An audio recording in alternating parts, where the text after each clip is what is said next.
Becca Mowry here. So glad that you're able to tune in to our second video as Pastor Adam is going to show us a little bit more in detail about how to get some of the sounds, great sounds out of our keyboard. Now we're going to be using the Bethel keyboard, but you can translate finding different sounds on the keyboard that you end up using at your campus. So hope this helps. Hey everybody, it's Adam again. I'm here with Becca. We just want to talk to you a little bit about playing keyboard here on the worship team. And I'm going to just offer some basic tips today on things to think about when you're preparing. The first thing I want to just say to you, which is pretty obvious, is it's important just to listen to the music that we're doing ahead of time so that you know what is it that the actual keyboard piano player is playing. And I'd say we do some really produced music. So if you're someone like Adam DePasquale who brings his own keyboard setup, you might choose a bunch of different parts that you're going to play because he's got keyboards that have the actual sounds from the records. But oftentimes when I'm playing and I'm using the church's keyboard, really what I'm doing is I'm playing the part like piano 1 or keyboard 1, which is like a piano and or a pad. And so that's where I'm focusing on. This keyboard doesn't have those other sounds, so it's not even worth trying to mess around with it, especially when our tracks have all those in it. And so that's what I want to do. One of the things I want to say to you though is that when you listen to worship music, there's always a foundational musical part. What I mean by that is it's like if you turned everything else off, you could still have the vocalist and this part playing and it would sound good. A lot of music that's an acoustic guitar and a vocal. Other times it might be the piano and the vocal, or it could be an electric guitar and a vocal.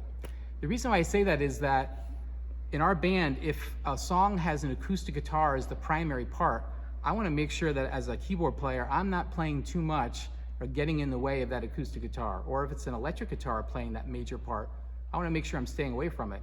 But I need to know those songs that if everyone else stops playing and it's the keyboard, I have to nail those songs. So a lot of times when I'm rehearsing, I quickly go and I say, what are the songs that are like piano based? The piano is the foundational instrument, and I got to really make sure I do a good job on that one. And I'll spend most of my time there, right? So that's probably a little bit more straightforward because it's a piano lick that you got to learn or something like that. And I would encourage you to learn those parts really well. But what do you do when you're not the foundational instrument, which is a lot of the time, to be honest with you, because we've got great songs with acoustic guitar and electric guitar. When I was growing up, I listened to a lot of different kind of music, and certainly one of those was Billy Joel. Now, Billy Joel played a lot, right? You know, it's like loud, and it's like performance-based piano. There's not many songs on the worship stuff that sounds like that. You know, where you're playing like Elton John, it sounds like, you know, and it's just like really loud. Now, the tendency though for a piano player is sometimes to overplay, which is why I'm bringing this up. And I have to hit myself all the time and be like, don't overplay, don't overplay. And I make that mistake all the time.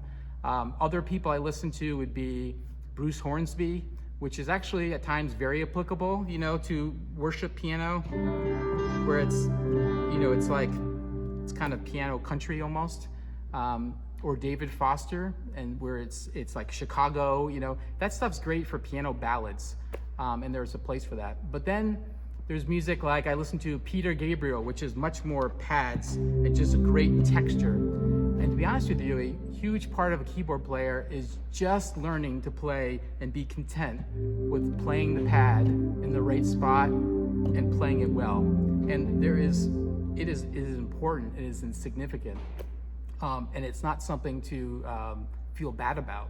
There are a lot of times I'm just playing that, but other times there are parts of the song that use piano and there are parts of the song that use pad. And I want to just talk to you about how you can quickly adjust, because the mistake would be to always play the piano and the pad, and there'll be these moments where you really want it to be acoustic guitar and pad, but the piano is still playing, and that can get in the way. So this is really easy. Let me just give you a couple strategies on that. So over here on the keyboard, we talked about this in the last video. The piano, almost always we put as part number 1. And again, if you press number 1, it would tell you, there it is, that mellow concert. So here we go, number 1. So here if I'm playing, you know, I've got my pad, and let's bring it up a little bit so you can hear that a little bit more. So it's nice because when I play my chord, the pad just sustains, and I can play that soft. Oftentimes worship music's kind of soft piano, right? You're not going, you're playing a soft chord, which is nice. You hear the initial attack, and then the pad keeps going. But now watch what happens. I can slide the piano down, the pad's still there, and I can keep playing the pad, which is really great. I do that all the time when we're in the worship context, because there are these oftentimes verses where it's like acoustic guitar and, you know, minimal things, and it's great to have a pad going. But then you hit the chorus and it says like full band. I just slide that up, and now I'm in on the piano and the pad. Now we come to the end and I slide the piano down, maybe the next verse, and it's seamless and it sounds really great. So I think that's one thing I would just suggest to you, is to get your transitions down. Now here's one advanced thing I want to just say to you. After the sermon, it's not uncommon to come up and we need to fill the sound a little bit, and you want to have a pad going. But here's the thing, if I just get up and Brian says amen or whatever it was and I start playing the pad, that might work great. Okay, I can start to do that. Great. Other times though, this is the advanced part, I might want to be a little bit more subtle. So watch what I'm going to do.